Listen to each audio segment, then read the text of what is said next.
Let's talk about this. I didn't want to make this video for a while because I thought everyone knows this stuff. But sometimes I live in AI bubble. I assume that everyone knows everything about AI, about tech, about coding. Everybody is up to date, but this is not the case. This has really helped me to upgrade my own coding workflow to become much more productive and ship better products faster. So if I ask you whether you use AI in your coding work, you're probably gonna say, yeah, of course I do. Maybe even, oh yeah, I use AI all the time. Okay, but what does it mean?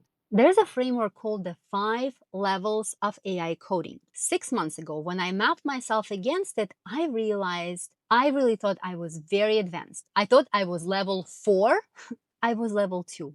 I was really level 2. Please listen to these levels carefully and tell me honestly, where are you right now? Not where you thought you were, not where you want to be. It matters more than almost anything else right now for your tech career. So this framework comes from Dan Shapiro, a veteran tech CEO, famous guy. The levels aren't about which tool you're using, they're about how you're using AI. All right, level 0, spicy autocomplete, classic copilot autocomplete or copy pasting small snippets from ChatGPT. 0, not even 1. Level 1, coding intern. AI writes low-risk snippets and boilerplate with full human review and integration. AI does tasks like write this function. You handle everything else. You review everything. Most of us started here. A lot of people also stopped here. I know a lot of engineers still now copy pasting snippets of code from ChatGPT into their code editor. Level 2, AI as a junior developer. Pair programming style.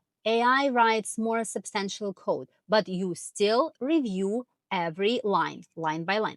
This is interesting. Dan Shapiro estimated that 90% of developers who call themselves AI native are operating right here at level 2. They think they're level higher, but they actually still here. I was there, very honestly, right? I was there 6 months ago. I had cursors spinning up entire components for me, and I felt powerful. But I was still going line by line review, still maintaining full mental ownership of every file. Guys, that's level 2. I was the bottleneck. Level 3, developer as manager. Most code is AI generated. You're mainly a full-time code reviewer. This is where things flip. You're not writing code and having AI help. You are now directing AI and reviewing at the feature level, not the line level. The model submits PRs, you approve or reject. This is where it gets tricky and interesting.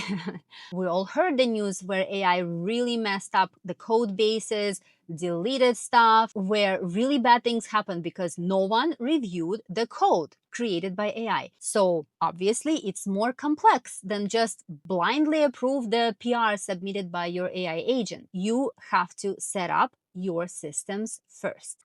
Level 4, developer as product manager. AI as the engineering team. You collaborate on specs and plans. Agents do the bulk of the implementation. You leave, you come back hours later and check whether the tests pass. The code is a black box. You care whether it works, not how it's written. This is where I am today, after spending months learning the new way of operating with AI. Today, almost nobody can write specs well enough to operate here consistently. Yet, this is a new skill. That's the new challenge. Knowing how to write evals, understanding how to do it correctly is the new skill. Having different agents writing and testing code independently. And level 5, the dark factory. No human writes code, no human reviews code. Spec goes in, working software comes out. There is a company called StrongDM doing exactly this with a 3-person team.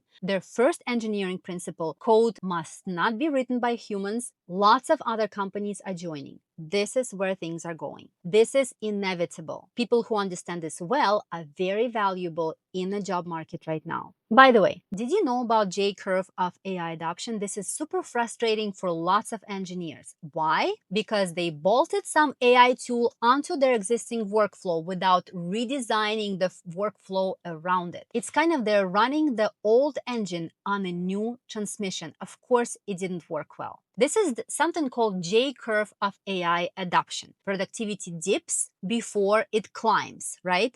And most teams are sitting at the bottom of that J right now, looking at the dip and concluding that AI doesn't actually work, when really they just haven't redesigned their process. The teams that are getting 30% productivity gains aren't the ones who installed the tool and attended a one-day seminar. It's not that easy. Yes, it's a lot of work and it sucks. I understand. They learn a lot. They understand the biggest AI trends. They understand today's AI capability versus hype. They're constantly trying and experimenting. This is what I am doing. Yeah, it's not easy. That's why I cover some of the biggest AI news and trends on this channel. It helps me stay aligned and clear-headed. But even just understanding these 5 different levels already puts you ahead of competition. Writing a specification that is clear enough that an AI agent or another human engineer can execute without asking you 3 follow-up questions without guessing. Understanding the system, understanding how context works,